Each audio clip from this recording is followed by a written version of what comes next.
Yes. तो बच्चों आज का टॉपिक है हमारा एंगुलर मोमेंटम का सेकंड लेक्चर है ये।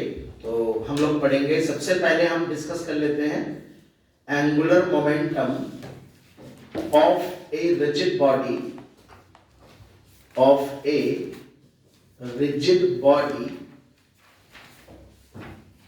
In translation plus rotation.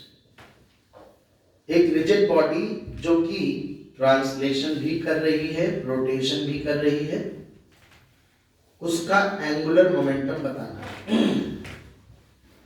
तो कैसे कैलकुलेट करते हैं पहले वो मैं डायरेक्टली बता देता हूं, ठीक है। हम लोगों ने अभी तक ये देखा कि प्योर रोटेशन में हम एंगुलर मोमेंटम किसी एक्सिस के अबाउट हमने पढ़ा आई ओमेगा। ट्रांसलेशन अगर कोई बॉडी करती है तो उसका एंगुलर मोमेंटम हमने पढ़ा mass, position of centre of mass, M R cross velocity of centre of mass. मतलब सारा का सारा मास हम सेंटर ऑफ मास पे कॉन्सेंट्रेटेड मान लेते थे अगर बॉडी ट्रांसलेशन कर रही है तो। अभी क्या है ना कि body combined translation plus rotation दोनों कर रही है। फॉर एग्जांपल रोलिंग हो गया, तो बच्चों यहाँ पर हम जिस तरह से काइनेटिक एनर्जी की हम लोगों ने प्रूविंग करी थी, ऐसे एंगुलर मोमेंटम में भी प्रूविंग होती है, बट मैं प्रूविंग नहीं कर रहा, मैं आपको डायरेक्ट बताता हूँ कैसे कैलकुलेट करते हैं। तो बॉडी का एंगुलर मोमेंटम ग्राउंड के रिस्पेक्ट में, ग्राउंड पे किसी पॉइंट के रिस्पेक्ट में अगर हमें लिखना है तो पहले हम बॉडी का एंगुलर मोमेंटम उसके सेंटर ऑफ मास के रिस्पेक्ट में लिखते हैं। बॉडी का angular momentum with respect to centre of mass, और फिर सेंटर ऑफ मास का एंगुलर मोमेंटम ग्राउंड के रिस्पेक्ट में, ग्राउंड में जिस पॉइंट के अबाउट हम लिख रहे हैं उस पॉइंट के रिस्पेक्ट में लिखेंगे और इनको जोड़ देंगे। इससे हमें नेट एंगुलर मोमेंटम बॉडी का मिल जाएगा, ठीक है। अब जैसे कोई भी रिजिड बॉडी है बेटा, मान लीजिए इसमें दोनों मोशन हो रहे हैं, इसका जो सेंटर ऑफ मास होगा वो मोशन कर रहा होगा किसी वेलोसिटी से, तो सेंटर ऑफ मास का जो मोशन होगा वो ट्रांसलेटरी मोशन को रिप्रेजेंट करता है, आप सब जानते हो। एंड बॉडी के पास अगर कुछ एंगुलर वेलोसिटी भी है रिजिड बॉडी के पास, ये रोटेट भी कर रहा है। हालांकि वैसे भी हमने बताया था कि रिजिड बॉडी के किसी भी एक पॉइंट के रिलेटिव में देखोगे तो सभी का मोशन उसके अबाउट एक सर्कुलर मोशन दिखेगा। किसी भी एक पार्टिकल का मोशन दूसरे के अबाउट क्या होता था? सर्कुलर मोशन होता था। याद है कि भूल गए? वहीं से तो ओमेगा निकालना सिखाया था, रिलेटिव वेलोसिटी का perpendicular component divide by distance. अबे याद आया? Yes. है ना? तो यहां पर बच्चों जब सेंटर ऑफ मास के रिलेटिव, सुनो ध्यान से, बॉडी का एंगुलर मोमेंटम जो सेंटर ऑफ मास के रिलेटिव में यहां पे देखोगे इसके रिस्पेक्ट में जाके, तो सारे ट्रांसलेटरी मोशन कैंसिल आउट हो जाएंगे, क्योंकि ये तो रेस्ट पे आ जाएगा ना सेंटर ऑफ मास। तो सेंटर ऑफ मास के रिलेटिव में देखोगे तो केवल कैसा मोशन दिखेगा? रोटेटरी मोशन दिखेगा बेटा, बताओ। तो सेंटर ऑफ मास के रिलेटिव में दरअसल जो एंगुलर मोमेंटम होगा ये आई सेंटर ऑफ मास ओमेगा होगा। अरे होगा कि नहीं? ठीक है ना? ये पहला वाला टर्म होगा, और प्लस जो दूसरा वाला टर्म है, ये अगर मैं अलग अलग दोनों टर्म की वैल्यू लिखूं तो बॉडी का angular momentum relative to centre of mass, ठीक है, वो हमारा I centre of mass omega होगा, और सेंटर ऑफ मास का एंगुलर मोमेंटम ग्राउंड के रिलेटिव में, इसका मतलब है सारा का सारा मास बॉडी का, अगर हमें यहां मान लो कि ग्राउंड का कोई पॉइंट है, suppose that this point is P, इसके रिस्पेक्ट में हमें एंगुलर मोमेंटम निकालना है, तो यहां से सेंटर ऑफ मास की जो पोजीशन होगी वो हमारी total mass of body, position of centre of mass M R cross V C होगा। तो ये दो टर्म आएंगे बच्चों, एक ये वाला वेक्टर आएगा, ठीक है ना।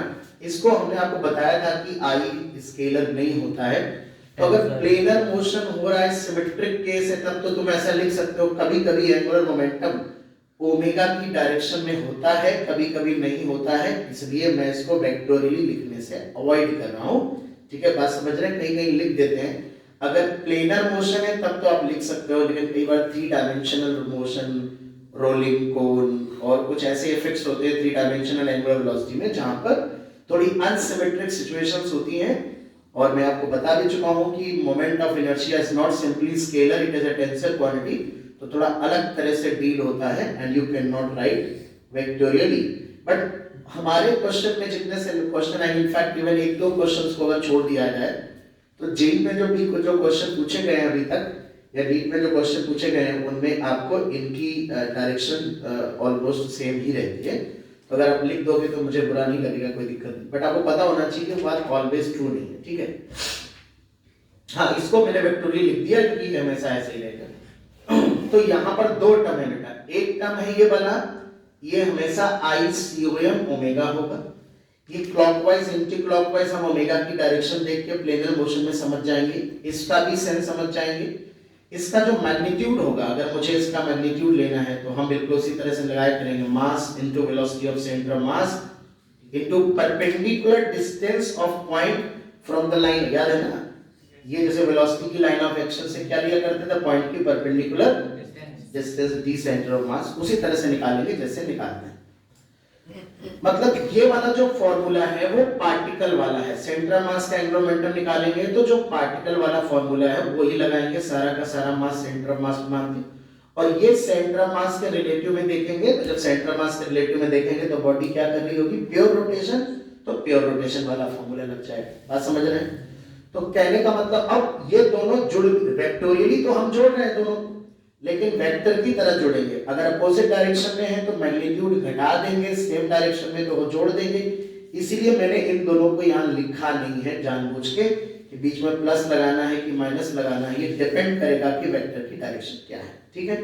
जैसे मैं एक एग्जांपल दिखाता हूँ, रोलिंग का एक बेस्ट एग्जांपल आप देखो। मान लो कोई बॉडी रोलिंग कर रही है, प्योर रोलिंग कर रही है, बहुत ध्यान से देखना, ये बॉडी रोलिंग कर रही है, इसका सेंटर ऑफ मास की वेलोसिटी भी है, एंगुलर वेलोसिटी है आर है, there is a point P. ये कोई डिस्क या रिंग, कोई भी बॉडी मान लो, रेगुलर बॉडी है, ये पॉइंट सेंटर ऑफ मास। अब हमने कहा इस बॉडी का पी पॉइंट के रिस्पेक्ट में एंगुलर मोमेंटम बताना है, ग्राउंड के फ्रेम में बताना है, अबाउट पॉइंट पी। तो हमने कहा पी पॉइंट के अगर अबाउट एंगुलर मोमेंटम बताना है तो ये बॉडी का मोशन कैसा है, तो आपने कहा इस combined translation plus rotation, translation भी है रोटेशन भी है। तो सबसे पहले हमने सेंटर ऑफ मास के अबाउट लिखा, सेंटर ऑफ मास के अबाउट ओमेगा का सेंस क्या है बच्चों, क्लॉकवाइज। तो एंगुलर मोमेंटम की डायरेक्शन क्या होगी, क्लॉकवाइज होगी, अंदर की तरफ होगी। क्लॉकवाइज का मतलब वेक्टर अंदर की तरफ होगा, सेंस क्लॉकवाइज होगा। तो I centre of mass into omega clockwise, ऐसे लिखते हैं, ठीक है। तो ये है एंगुलर मोमेंटम, कौन सा टर्म, बॉडी का angular momentum relative to its centre of mass. Second term है सेंटर ऑफ मास का angular momentum about this point which is in ground frame, right. तो बेटा सेंटर ऑफ मास की लाइन ऑफ एक्शन देख लो, velocity ये है, perpendicular distance देख लो ये है, कितनी डिस्टेंस है r। तो सारा का सारा मास, इसे एक पार्टिकल की नजरों से देखो यहाँ पे, ये ऐसे गुजर रही है बेटा, ऐसे वेलोसिटी की लाइन ऑफ एक्शन जा रही, तो क्या सेंस क्लॉकवाइज आएगा, आर क्रॉस भी से भी देख सकते हैं आप, अगर चाहो टेक्निकली देख सकते हो, ये पॉइंट है यहाँ, ये सेंटर मास है, this is your R, this is your velocity. R को अगर आगे बढ़ाओगे तो आर क्रॉस भी क्लॉकवाइज आएगा, आर वेक्टर से भी वेक्टर की तरफ, समझ रहे हो बेटा, आर क्रॉस ये भी अंदर की तरफ जाएगा। बट मैंने आप एक सरल तरीका बताया था कि ऐसे वेलोसिटी की लाइन बनाओ और यहाँ खड़े होकर जब यहाँ से गुजर रहा है वेलोसिटी तो ऐसे ऐसे फील कर लो इसको, ये सेंस कौन सा फील हो रहा है, क्लॉकवाइज। तो इस तरह से जब वेलोसिटी की लाइन ऑफ एक्शन ऐसे गुजरेगा भी तो ये सेंस ऑफ रोटेशन यहाँ से आएगा। तो जो दूसरा term total mass, velocity of centre of mass, perpendicular distance equal to radius, ये भी सेंस क्या है, क्लॉकवाइज। इसका मतलब है इस पॉइंट के रिस्पेक्ट में जो एंगुलर मोमेंटम होगा, this is angular momentum of body with respect to its center of mass and this is angular momentum of center of mass with respect to ground। और ये बॉडी का total angular momentum है इस point के about, जिसकी direction clockwise है पूरी तरह से, यानी अंदर की तरफ। जो डायरेक्शन पेन की है वही डायरेक्शन एंगुलर मोमेंटम की है। तो ये सारा का सारा एंगुलर मोमेंटम इधर की तरफ है। तो आप ऐसे भी कह सकते हो कि पी से गुजरने वाली ये जो एक्सिस है इसके अबाउट सारा का सारा एंगुलर मोमेंटम है, बिकॉज सारी नेट एंगुलर मोमेंटम की डायरेक्शन इसी डायरेक्शन में है, राइट बेटा। Let us suppose another point Q on this line। हमने कहा Q के अबाउट, ध्यान दीजिएगा अगर बॉडी ट्रांसलेशन और रोटेशन दोनों कर रही है तो पहले सेंटर मास के अबाउट लिखेंगे। तो सेंटर ऑफ मास के अबाउट हो जाएगा आई सीओएम ओमेगा, फिर सेंटर ऑफ मास का इसके अबाउट लिखेंगे, याद करो वो दिन, 0 0 0 आज ही का दिन था। यस कितना हो जाएगा? 0 जीरो। वेलोसिटी की लाइन ऑफ एक्शन वहीं से पास हो रही है, परपेंडिकुलर डिस्टेंस जीरो है, तो ये वाला टर्म जीरो। यानी एक ही बॉडी है, वही मोशन है, वही फ्रेम ऑफ रेफरेंस की, बट पॉइंट अलग कर दिया तो एंगुलर मोमेंटम हमारा चेंज हो गया। बहुत बढ़िया। अब हमने कहा कि एक पॉइंट में ले लेता हूँ पी क्यू, इसको कुछ मान लेता हूँ एम। ये एम पॉइंट ग्राउंड से एच हाइट पर है, इस एम पॉइंट के अबाउट लिखना है, तो आप फिर से कहोगे sir I C U M omega clockwise और plus mass into velocity of centre of mass से इस पॉइंट की परपेंडिकुलर डिस्टेंस कितनी होगी? r माइनस h हो जाएगा। ये है सेंटर ऑफ मास का उस पॉइंट के रिस्पेक्ट। बात समझ रहे हैं? अगर मुझे कोई और पॉइंट चाहिए, मान लो मैं इस वाले लाइन पे एक पॉइंट ले लो, इसे मैं कुछ s पॉइंट कह देता हूं। s के अबाउट भी एंगुलर मोमेंटम मुझे लिखना है, तो पहले तो मैं सेंटर ऑफ मास के अबाउट लिखूंगा आई सी ओ एम ओमेगा क्लॉकवाइज, लेकिन जब वेलोसिटी की सेंटर ऑफ मास की लाइन ऐसे गुजरेगी, परपेंडिकुलर डिस्टेंस r के बराबर, ये ऐसे गुजरेगी, इसके अबाउट अगर देखोगे तो कौन सा सेंस फील होगा? Anti clockwise. या फिर आप देखो पॉइंट यहां है, सेंटर यहां है, r वेक्टर ये होगा, v वेक्टर ऐसे है, r को आगे बढ़ाओगे, r क्रॉस v बाहर की तरफ आ रही डायरेक्शन या एंटी क्लॉकवाइज सेंस है, और हम तो कह रहे हैं ऐसे वेलोसिटी गुजर रही है, ये फील आ जाएगी इसके अबाउट। जब उल्टा हो गया तो क्या लिखोगे? घटा दोगे, एक क्लॉकवाइज है एक एंटी क्लॉकवाइज है, तो जोड़ने की जगह क्या होगी? घट जाएगी। यानी बॉडी क्या है, मोशन क्या है, ये इंपॉर्टेंट से ज्यादा इंपॉर्टेंट है कि पॉइंट कहां लिया है, उसके अबाउट एंगुलर मोमेंटम क्या आएगा। तो ये कॉन्सेप्ट हम कैसे अप्लाई कर रहे हैं किसी क्वेश्चन में, that is more important. One more example, एक और देख लो बेटा एग्जांपल, फिर आप लिखो।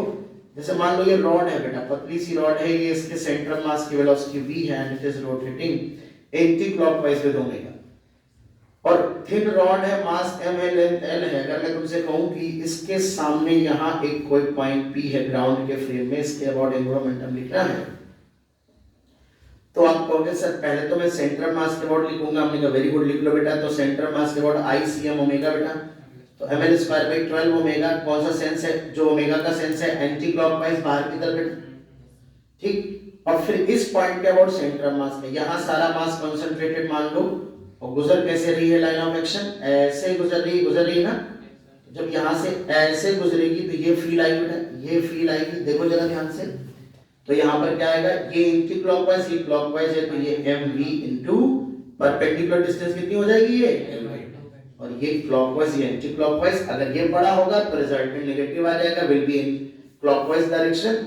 जो पहले मिलता है मैं उसी को पॉजिटिव लिख लेता हूं। सामने वाला अगर दूसरा वाला सेम डायरेक्शन में है तो मैं प्लस कर दूंगा, और दूसरा वाला अगर अपोजिट डायरेक्शन में है तो मैं माइनस कर दूंगा। बातें समझ में आ गई?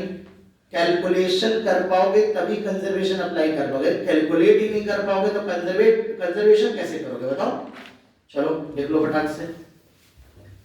थोड़ा सा डिस्कस करते हैं relation between torque and angular momentum.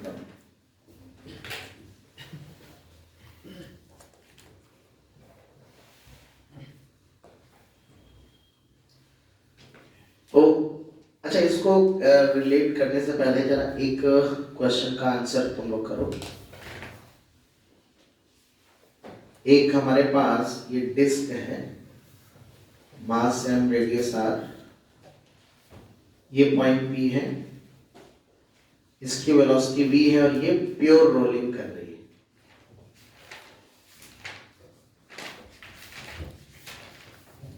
तो P के अबाउट एंगुलर मोमेंटम निकालना है। दो तीन एग्जांपल दे रहा हूं, पहले कैलकुलेशन करो तुम लोग, देखें जरा। कैलकुलेशन आएगा तभी तुम लोग आगे कुछ कर पाओगे। एक और है, इसे हम आगे रिवर्स स्पिन में समझेंगे।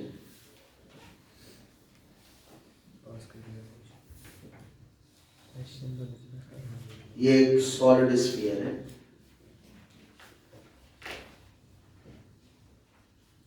इसमें भी P पॉइंट के अबाउट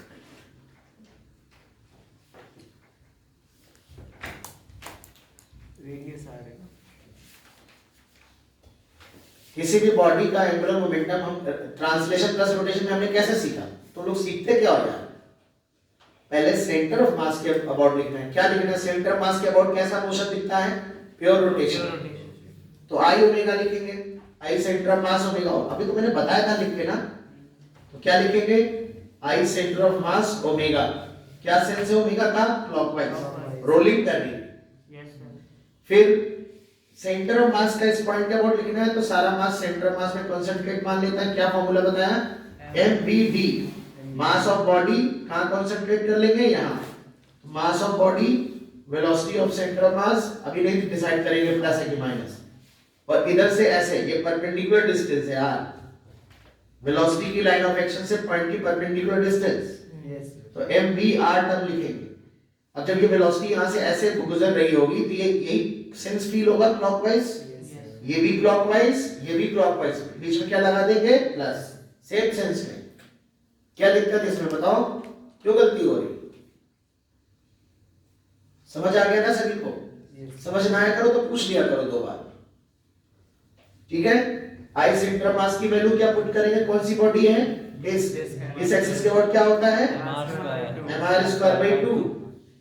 और रोलिंग की कंडीशन क्या होती है? प्योर रोलिंग की ग्राउंड पे किसी भी फिक्स सरफेस पे रोलिंग की कंडीशन है v r ओमेगा। तो ओमेगा को क्या लिखेंगे? v/r plus mvr। एक r से एक r कैंसिल आउट, 3/2 mvr। क्या दिक्कत है भाई?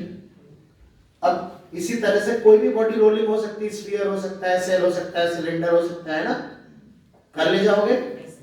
सेम कॉन्सेप्ट अप्लाई यहां करोगे वो, लेकिन इसमें फर्क इतना है कि ये रोलिंग नहीं है, इसलिए यहां ओमेगा की वैल्यू अलग गिवन है, v अलग गिवन है। आपको MVR का सेंस देखना है, आई ओमेगा का सेंस देखना है। सेम सेंस में होंगे तो आपको जोड़ना है, अपोजिट है तो आपको घटाना है। चलो कैलकुलेट करके दिखाओ। -8/10 MVR। माइनस ना बोलो, एंटी क्लॉकवाइज क्लॉकवाइज बोलो, क्योंकि प्लस माइनस हम अपनी मर्जी से लिख रहे हैं ना।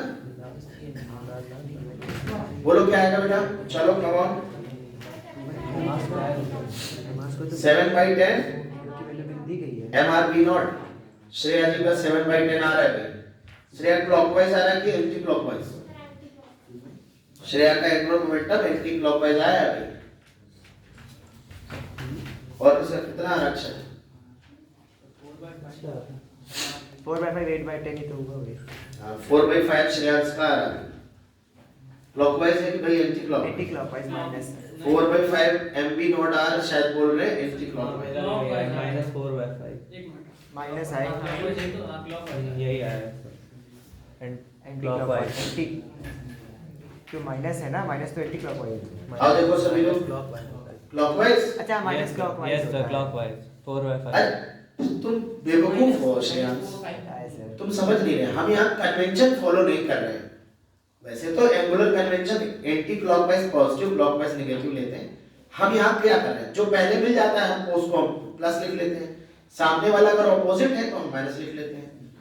ये हमें देखना है कि हमने किसको प्लस और किसको माइनस माना है। तो हमारा अल्टीमेटली डायरेक्शन ऑफ, भाई प्लस और माइनस के साथ आंसर नहीं लिखना होता है एंगुलर मोमेंटम का, हमें आंसर डायरेक्शन लिखनी होती है कि क्लॉकवाइज है यानी अंदर की तरफ है और एंटी क्लॉकवाइज या बाहर की तरफ। समझ गए ना? तो ऐसा, हालांकि कन्वेंशन वही है जो तुम कह रहे हो, पर यहाँ हमने देखो हम क्लॉकवाइज को प्लस लिख दे रहे हैं, लिख लेते हैं, ये भी प्लस लिख दे रहे हैं। हम बेसिकली क्या कर रहे हैं? बहुत सारे एंगुलर मोमेंटम है, या तो एंगुलर मोमेंटम अंदर की तरफ है क्लॉकवाइज है, या फिर बाहर की तरफ है। तो मान लो बहुत सारे एंगुलर मोमेंटम को एक साथ लिखना है एक लाइन में, तो हम जो पहले मिला उसको प्लस लिख लिया। अब मान लो दूसरा उसी डायरेक्शन में है तो जोड़ दिया, अपोजिट है तो घटा दिया। समझ गए ना? यस। यहाँ प्लस माइनस हम एंटी क्लॉकवाइज या क्लॉकवाइज लेके नहीं चल रहे हैं ना, कन्वेंशन नहीं फॉलो कर रहे हैं। चलो, बाकी आप चाहो तो कर सकते हो, वो भी फॉलो कर सकते हो। तो पहले हम angular momentum about centre of mass लिखेंगे। सेंटर ऑफ मास क्या है? ये। तो हमें जो पहले मिला हमने उसको लिख लिया। तो आई सेंटर ऑफ मास होता है 2/5 mr। आई ओमेगा, ओमेगा क्या है बताओ जरा? हाँ, किस डायरेक्शन में है? Anti clockwise. ओमेगा का सेंस क्या है? एंटी, बाहर की तरफ होगा। बताओ। यस सर, बाहर की तरफ होगा। रहने दो। फिर देखो MVR का जो सेंस होगा वो क्या होगा, क्लॉकवाइज। तो वेलोसिटी ऐसे गुजर रही है तो MVR का सेंस ये मिलेगा, मिलेगा ना? Yes, sir. लो, ये अभी इतना important है। तो ये भाई I centre of mass omega minus MVR लिखे। माइनस क्यों लिख रहे हैं? क्योंकि उल्टी डायरेक्शन है ये I ओमेगा एंटी क्लॉकवाइज, ये उसका उल्टा है। ये साइन इसलिए बनाने के अंदर कुछ तो गुरु का कॉपी किया करो। ये हम क्यों बनाते हैं? ताकि हमें याद रहे कौन सा क्लॉकवाइज का कौन सा एंटी क्लॉकवाइज। Clockwise का. Yes. ये आदतें बनाओ, अच्छी आदतें हैं। तो minus MV not R clockwise, ठीक है? तो ये कितना है 1/5 माइनस, तो ये आ रहा है माइनस का 4MV not R divide by 5। और माइनस हमारा कौन सा था? क्लॉकवाइज। तो हम ऐसे लिखेंगे angular momentum mod P 4MV not R divide by 5 Clockwise. Clockwise.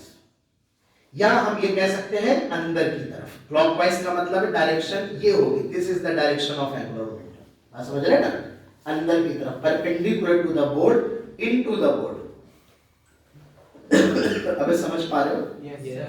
कहते हो तुम लोग, हमें लगा उसी एग्जांपल से समझ गए सारी बातें। वो तो हमारे मूड में आ गई, चलो 2 एग्जांपल और करवा देते हैं। पक्का समझ गए? Yes, sir. बुद्धिहीन कहीं के सभी परेशान कर देते हो तुम लोग। चलो समझ गए तो एक सवाल करो।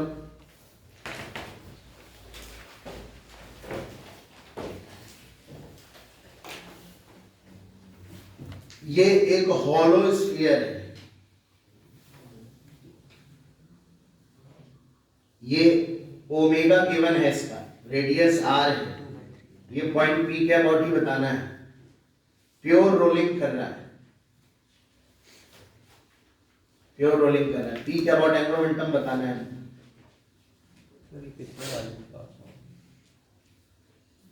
स्पीड गिवन नहीं है, सारा आंसर किसके टर्म में लिखना है?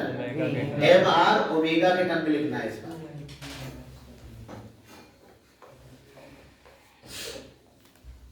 आयुष देखो तुम भी, यही नहीं होगा तुम लोगों ने। कितना आया?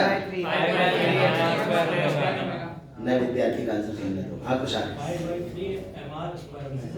5/3 MR स्क्वायर ओमेगा, यही तुम लोग कहा रहा है। वो तो उसने बता दिया, तुम लोगों ने सुन लिया। तुम लोग तो बहुत नालायक हो। रिकॉर्ड करवा के बेइज्जती यूं करते हैं। रिकॉर्ड हो गया क्या? अरे सही में।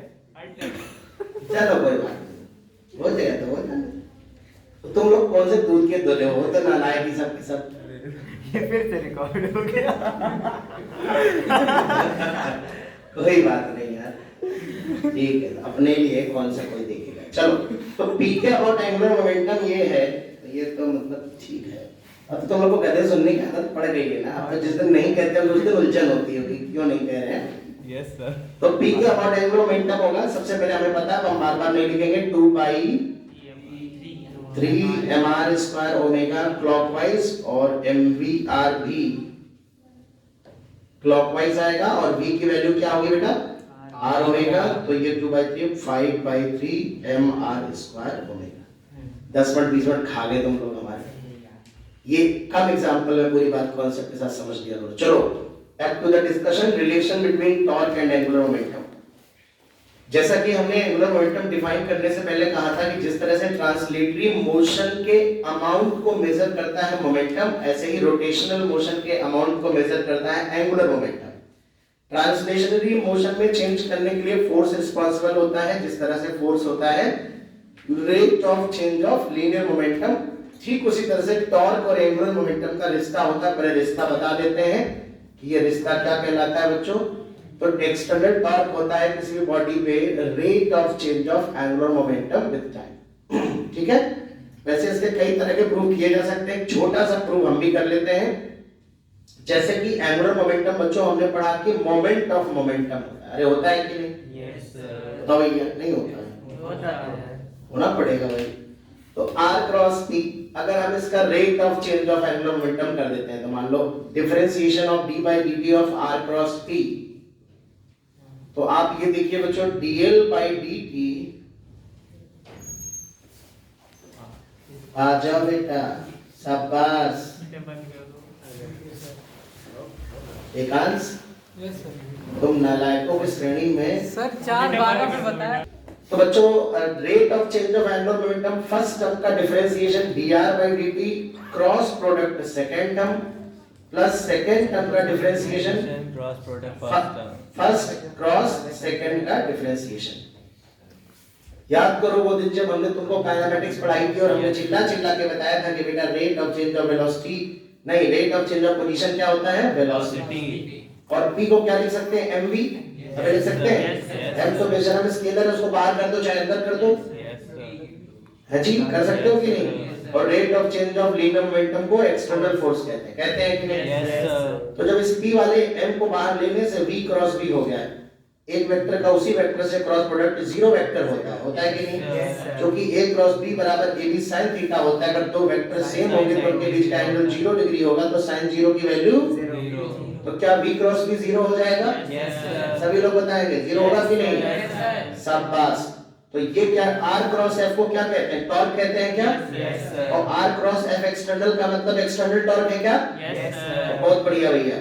तो rate of change of angular momentum is equal to external torque acting on the system. अरे बताओ भैया, है कि नहीं? इसे हम Newton second law for rotation भी कह सकते हैं। Newton second law for translation क्या कहते थे भैया? External force acting on the body is equal to rate of change of. इसी के analogous external torque acting on the body is rate of change of angular momentum. तो बताओ जरा ध्यान से, हमको लीनियर मोमेंटम चेंज करने का काम किसका होता है?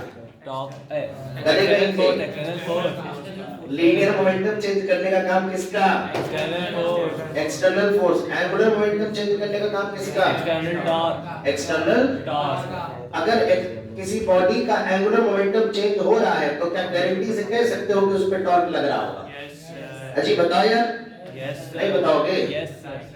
तो एंगुलर मोमेंटम कौन चेंज करता है बेटा? टॉर्क चेंज करता है। टॉर्क नहीं होगा तो एंगुलर मोमेंटम चेंज नहीं होगा।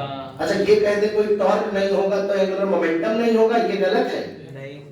टॉर्क क्या करता है? एंगुलर मोमेंटम चेंज करता है बेटा। अरे करता है कि नहीं? तो जिस प्रकार से एक्सटर्नल फोर्स की एब्सेंस में मोमेंटम कंजर्व रहता है, क्या उसी प्रकार टॉर्क की एब्सेंस में एंगुलर मोमेंटम कंजर्व रहेगा?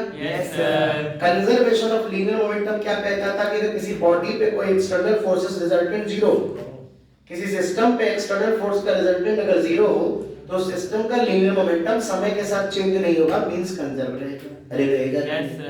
ठीक उसी तरह से अगर किसी सिस्टम पे, इसे कहते हैं क्या कहते हैं प्यारे बच्चों? Principle of conservation of angular momentum. क्या कहते हैं बेटे? Principle of conservation of angular momentum. मैं इसे शॉर्ट में प्यार से AMC बुलाता हूँ। क्या बुलाता हूँ? पढ़ो जरा, क्या पढ़ोगे full form? Angular momentum conservation. LMC क्या था? बहुत बढ़िया। तो सुनो, अब देखो नाम याद करके खुशी महसूस कर रहे हो तुम लोग, कितना नालायक होते जा रहे हो। तो बच्चों, हमने क्या है ये प्रिंसिपल? बड़ा सिंपल है। हमने कहा कि भैया एक्सटर्नल टॉर्क जो होता है वो rate of change of angular momentum के बराबर होता है। तो हमने कहा कि भैया अगर किसी बॉडी पे एक्सटर्नल टॉर्क 0 होगा तो उसका मतलब ये है कि उसके एंगुलर मोमेंटम का रेट ऑफ चेंज 0 होगा। और हम तो जानते हैं किसी का डिफरेंशिएशन अगर 0 है, कोई समय के साथ बदल नहीं रहा है, तभी उसका डिफरेंशिएशन 0 होता है। कांस्टेंट का डिफरेंशिएशन 0 होता है भैया।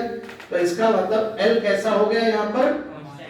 तो इसका मतलब ये हमने कंक्लूड कर लिया यहाँ से सीधे सीधे कि अगर एक्सटर्नल टॉर्क की नेट वैल्यू 0 होगी तो उसका एंगुलर मोमेंटम कंजर्व रहेगा, कांस्टेंट रहेगा। इसी सिद्धांत को हम प्यार से बुलाएंगे एंगुलर मोमेंटम। लेकिन एंगुलर मोमेंटम कंजर्वेशन लगाने से पहले आपको भली भांति ये बात पता होनी चाहिए कि टॉर्क 0 है, किस पॉइंट के अबाउट 0 है। जिस पॉइंट के अबाउट टॉर्क 0 होगा उसी के अबाउट एंगुलर मोमेंटम कंजर्व करेंगे। जिस एक्सिस के अबाउट टॉर्क 0 होगा उसी एक्सिस के अबाउट एंगुलर मोमेंटम कंजर्व करेंगे। आप समझ रहे हैं ना? तो इसी को लैंग्वेज में लिखेंगे तो कैसे लिखेंगे? Principle of angular conservation of angular momentum को कैसे लिखेंगे? कि if net external torque acting on a system is 0, then angular momentum of the system will remain constant. ठीक है, सिस्टम लिखो, एक से ज्यादा बॉडी भी हो सकती है, ये जरूरी नहीं कि एक बॉडी का ही सिस्टम हो, तो सिस्टम शब्द ज्यादा इंपॉर्टेंट है यहाँ पे, ठीक है। तो यहाँ पर हम कह सकते हैं एक रिलेशन तो यहाँ से पता चला, क्या पता चला, torque is rate of change of, या हम ये कहें, बढ़िया स्टेटमेंट तब होगा, rate of change of angular momentum of a system is equal to the net external torque applied on it. ठीक है, यहां पर हम एक स्टेटमेंट और ऐड कर सकते हैं कि if net external torque acting on a system is zero, then its angular momentum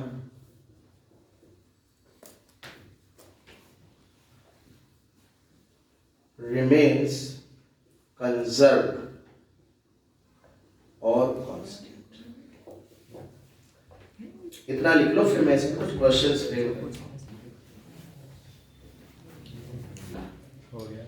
तो बच्चों, ये तो हमने थ्योरेटिकल एस्पेक्ट देख लिया कि भैया जो टॉर्क है वो rate of change of angular momentum है। अगर किसी बॉडी का एंगुलर मोमेंटम चेंज हो रहा है तो पक्का उस पर टॉर्क लग रहा होगा, या उल्टा कह लें कि टॉर्क लग रहा है तो पक्का एंगुलर मोमेंटम चेंज हो रहा होगा। बात समझ रहे हैं? बहुत बढ़िया, अच्छी बात है। और कंजर्वेशन ऑफ एंगुलर मोमेंटम का सिद्धांत प्रिंसिपल क्या कहता है कि अगर किसी सिस्टम पे टॉर्क, एक्सटर्नल टॉर्क जीरो है, दो बातें, कंफ्यूज मत हो, ये नहीं कह रहा है कि टॉर्क लगेगी ना, ये कह रहा है कि बहुत सारे टॉर्क लगा दो पर रिजल्टेंट जीरो हो जाए, नेट एक्सटर्नल टॉर्क जीरो हो जाए तो एंगुलर मोमेंटम कंजर्व रहता है।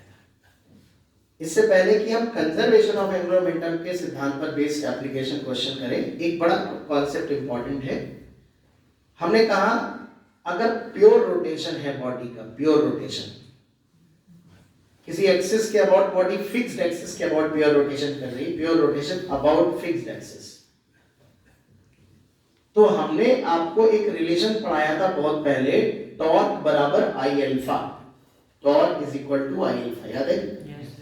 नहीं सर, हम याद नहीं रखते, हम भूलने के मामले में माहिर हैं, क्योंकि भूलने का वर्ल्ड कप मिले तो तुम लोगों को गोल्ड मेडल से नीचे कोई रोक नहीं सकता, ठीक? आ जाओ। तो लेकिन वो फॉर्मूला जो था उस वक्त हम लोगों ने पढ़ जरूर लिया था, लेकिन वो हमेशा एप्लीकेबल नहीं होता है। आइए देखते हैं, इसीलिए भूल गए, मान लो इसीलिए भूल गए। अरे 90% सवाल उसी में बनते हैं, भूलना नहीं है उसको। तो बताओ बेटा, अगर कोई बॉडी रोटेट कर रही है किसी एक्सिस के अबाउट, तो उसका प्योर रोटेशन अगर हो रहा है तो उस एक्सिस के अबाउट उसका एंगुलर मोमेंटम, बच्चों हमने क्या पढ़ा? आई पढ़ा? Yes sir. मान लो ये बॉडी रोटेट कर रही है एक्सिस के अबाउट, अगर हम टॉर्क निकालना चाहें, dl by dt करना चाहें, टॉर्क, तो इसे ऐसे लिख सकते हैं, फर्स्ट टर्म का differentiation into second term plus first term into second का डिफरेंशिएशन। तो ये है टॉर्क बराबर di by dt into omega plus I alpha.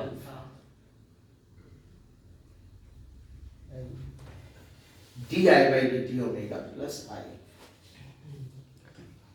तो di by dt ये रेट ऑफ चेंज ऑफ, अब सुनो ध्यान से, अगर मोमेंट ऑफ इनर्शिया कांस्टेंट हो, वेरिएबल ना हो, रोटेशन के दौरान बॉडी का मोमेंट ऑफ इनर्शिया चेंज नहीं हो रहा सिस्टम का, तो ये टर्म जीरो हो जाएगा, तब टॉर्क बराबर क्या होता है? यानी टॉर्क बराबर I alpha constant moment of inertia with time वाली बॉडी में ही अप्लाई करते हैं। अगर समय के साथ मोमेंट ऑफ इनर्शिया चेंज हो रहा हो तो केवल टॉर्क बराबर आई अल्फा कह सकते हो, सक्सेसफुली एप्लीकेबल नहीं होगा। एक ये टर्म भी आ जाएगा। दूसरा नजरिया भी है बॉडी, एंड हमने कहा कि जो एक्चुअली टॉर्क है वो एंगुलर मोमेंटम के रेट ऑफ चेंज के बराबर है। बहुत ध्यान सुनना सारी बातें। यानी कि अगर एंगुलर मोमेंटम में चेंज हो रहा है तो पक्का टॉर्क होगा कि नहीं?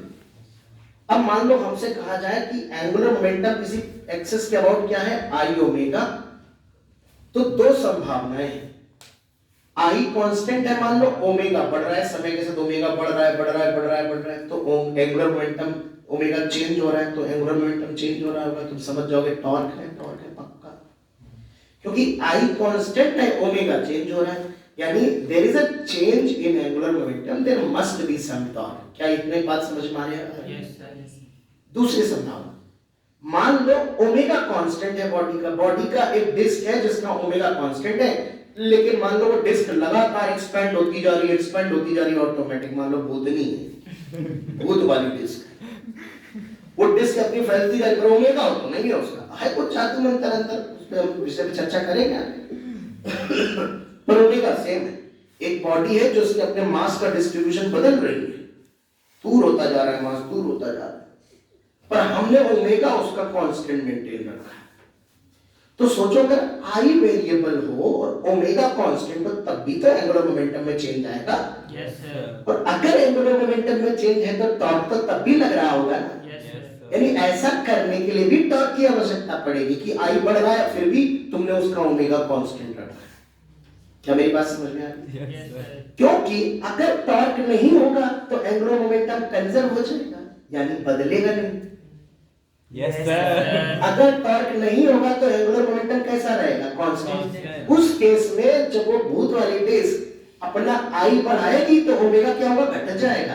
अरे बताओ। Yes sir. अगर एंगुलर मोमेंटम कंजर्व हो तो मोमेंट ऑफ इनर्शिया अगर बढ़ेगा तो ओमेगा घट जाएगा, क्योंकि एल को कांस्टेंट रखना है ना। Yes sir. लेकिन मान लो ऐसा सिस्टम है कि आई बढ़ रहा है फिर भी ओमेगा कांस्टेंट है, तो क्या ये बिना टॉर्क की मदद के संभव है? नहीं सर।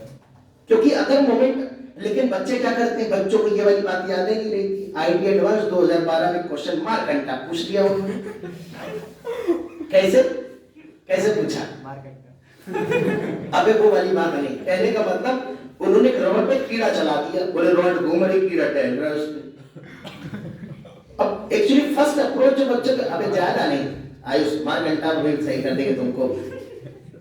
जैसे मान लो बच्चों के मन में क्या आता है, हमने तुमसे कहा बेटा एक, उन्होंने ऐसे एक सवाल दिया, एक अभी कराएंगे ये वाला सवाल, एक रॉड को ऐसे घुमाया, यहाँ पे कीड़ा था, ये कीड़ा रेंग गया इधर पे, ये कीड़ा ऐसे दूर जा रहा था, फिर भी इसका जो ओमेगा था वो कांस्टेंट था, और पूछा था टॉर्क का ग्राफ कैसा बनेगा, अभी दिखाएंगे सवाल।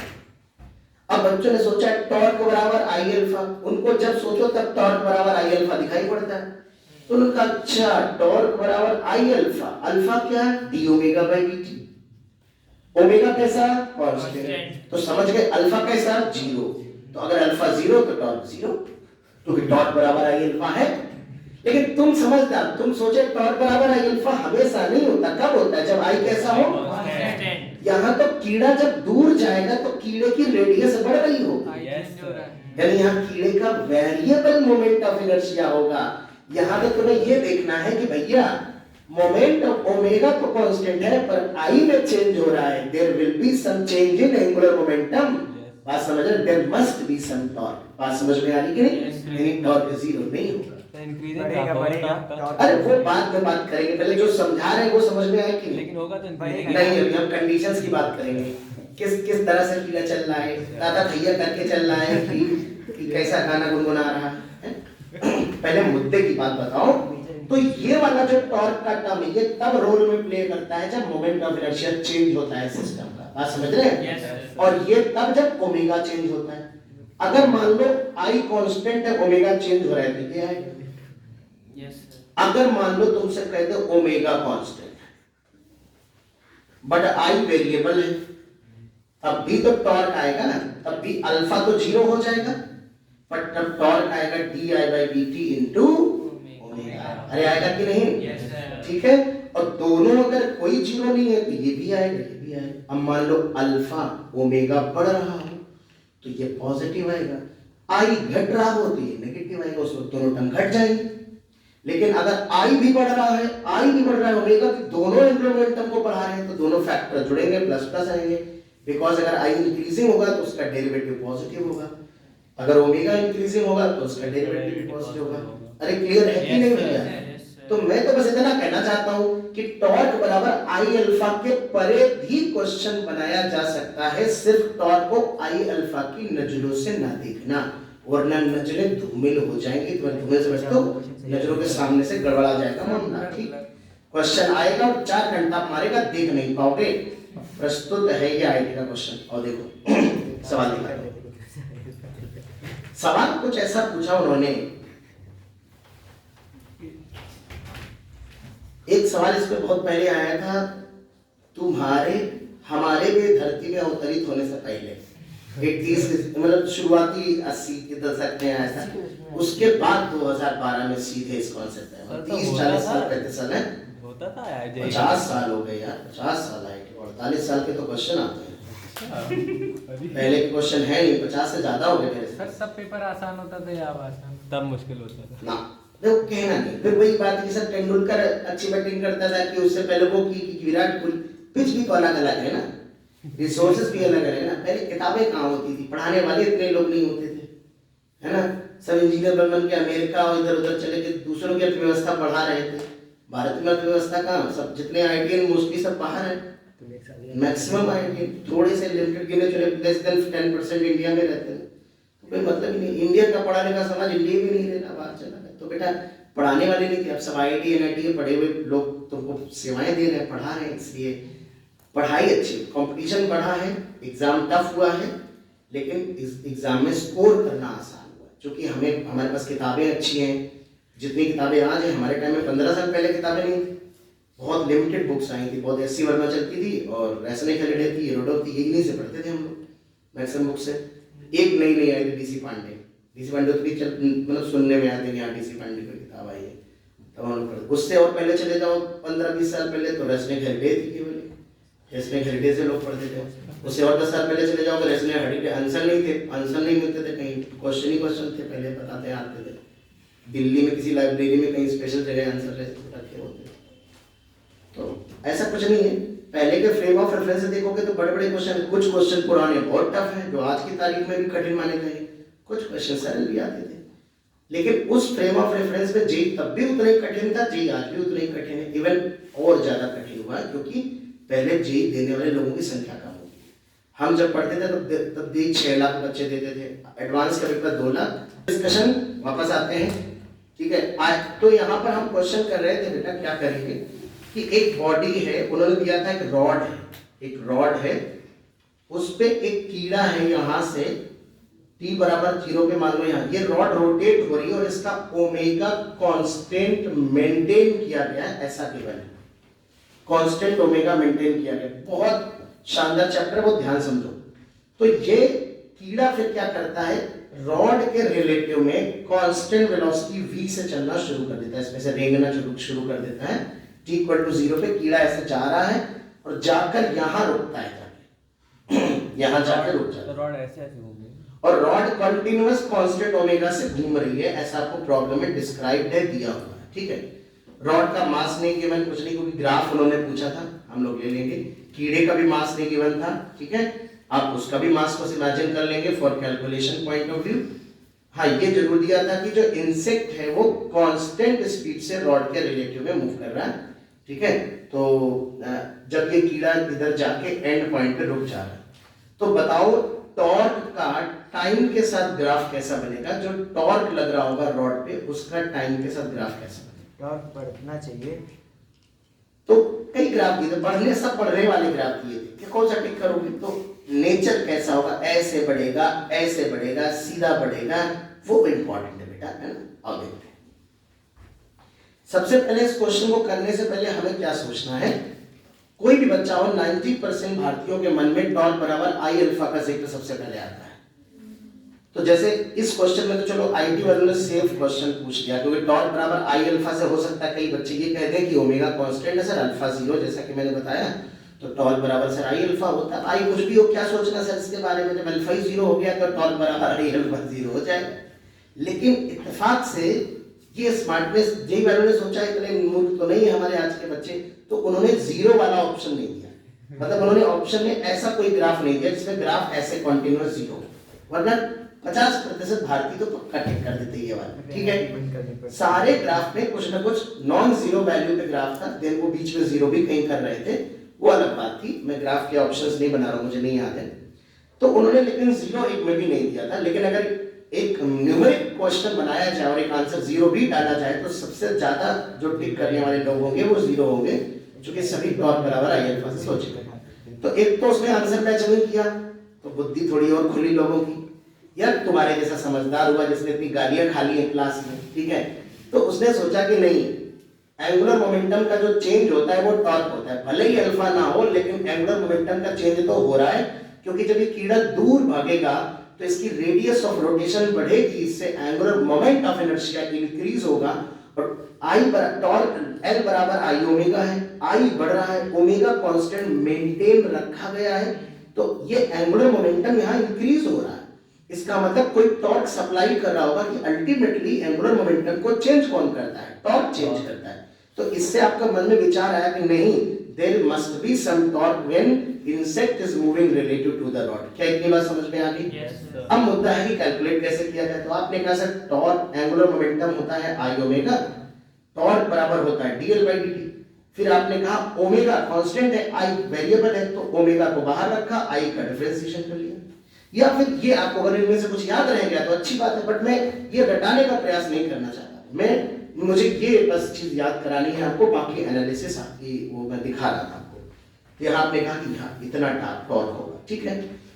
तो मान लो किसी समय t बराबर t पे कीड़ा यहाँ होगा, यहाँ पे इंसेक्ट होगा हमारा, ये डिस्टेंस कितनी कवर कर लेगा x, तो x हो जाएगा v इंटू टी, चूंकि इंसेक्ट कांस्टेंट वेलोसिटी से मूव कर रहा है तो distance equal to speed into time कर दिया बेटा।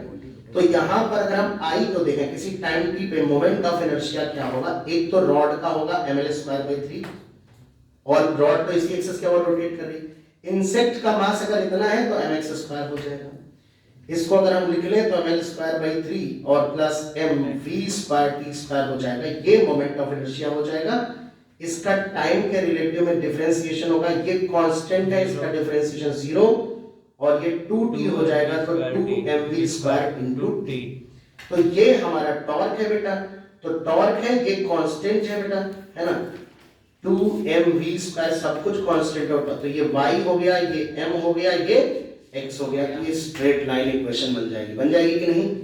यानी कि जो ग्राफ आएगा टॉर्क का टाइम के साथ वो लीनियर आएगा, लेकिन जब कीड़ा यहाँ रुक जाएगा, जब कीड़ा रुक जाएगा तो रुकने के बाद फिर आई कांस्टेंट, ओमेगा तो पहले से कांस्टेंट है, तो एंगुलर मोमेंटम कैसा हो जाएगा, कांस्टेंट, तो टॉर्क क्या हो जाएगा, यानी जब तक कीड़ा चलेगा तभी तक टॉर्क लगाना पड़ेगा, उसके बाद का टॉर्क कितना होगा, 0। इस तरह का ग्राफ ही आएगा। अरे आएगा कि नहीं? ये वाला ऑप्शन हमारा करेक्ट था। बस समझ रहे हैं? मेरे मन में ये विचार आया कि ऐसा सवाल आप दोबारा भी बना सकते हैं, बड़ा फेमस आर्टिकल है तो कभी भी सवाल बन सकता है। हो सकता है रॉड की जगह यहाँ पर कुछ भी हो सकता है, व्हील हो सकता है, डिस्क हो सकता है। फिर यहाँ पर मोमेंट ऑफ इनर्शिया वेरी करना है तो कुछ भी बूंद बूंद करके यहाँ पर चिपचिपा पदार्थ गिराएगा, कहेगा बूंद बूंद करके डिस्क पे गिर रहा है लिक्विड, वो गिरते चिपक जा रहा है, डिस्क ऐसे घूम रही है और लगातार एक लिक्विड गिर रहा है जो चिपकता जा रहा है, उसको दे देगा कितने किलोग्राम पर सेकंड के रेट से गिर रहा है। फिर कहेगा ओमेगा कांस्टेंट मेंटेन रखा गया, तो बताओ टॉर्क वगैरह क्या है ना? या फिर एक व्हील है, एक डिस्क है जो रोटेट हो रहा है, इसमें एक आदमी यहाँ खड़ा कर देखेगा, आदमी इधर भाग रहा है, आदमी की स्पीड दे सकता है, इसमें टॉर्क हो सकता है। या इसी सवाल में ये कह सकता था कि जो कीड़े का जो इंसेक्ट का मोशन हो रहा है रॉड के रिलेटिव में, वो कांस्टेंट स्पीड से नहीं हो रहा है, वो कांस्टेंट एक्सेलरेशन से हो रहा है। मतलब insect is moving towards the end with uniform acceleration relative to the rod. तो रॉड के रिलेटिव में जो डिस्टेंस कवर करता है वो ut प्लस हाफ at²। अरे कवर करता है Yes, sir. x का फंक्शन जब t स्क्वायर में आता तो x² आता है t की पावर 4 में, फिर उसका डिफरेंशिएशन यहाँ t³ आता, तो यही ग्राफ t³ का ऐसे बनता और फिर ऐसे हो जाता। क्या मेरी बात समझ में आ रही है? Yes sir. इस तरह के छोटे मोटे चेंज करके क्वेश्चन को दोबारा आप एक्सपेक्ट कर सकते हो। इस तरह का सवाल दोबारा से बनाया जा सकता है और आ सकता है। ठीक है, लिख लो फटाक से।